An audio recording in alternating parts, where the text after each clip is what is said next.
Share ko lang mga kapigmates, yung binaklas nating bulok na yero ng mga lumang piggery building natin na ating i-repair ay siya naman nating ginamit na pambakod sa perimeter fence ng ating farm o piggery pansamantagal habang wala pa tayong budget.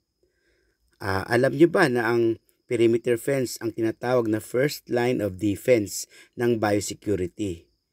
Ang purpose nito, ma-prevent natin ang pagpasok sa loob ng mga hayop gaya ng mga pusang gala, asong gala, manok na gala, at mga bayawak na kumakain ng mga bulok na mga laman o mga bagay na maaaring may dala ng infected o sakit na virus na gaya ng mga ASF at mga iba pa na makakahawa at makakasama sa ating mga alagang baboy.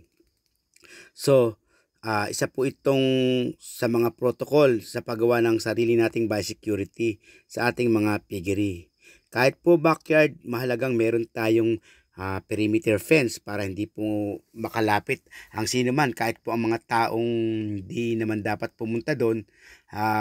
Kailangan po ma-prevent natin sila na lumapit sa ating mga baboy. Kasi po ang ASF po, yan po ang isa sa pinaka-grabe ngayong kalaban ng mga hog racers. Dahil yan po, ang sakit na yan ay nakakahawa through direct contact.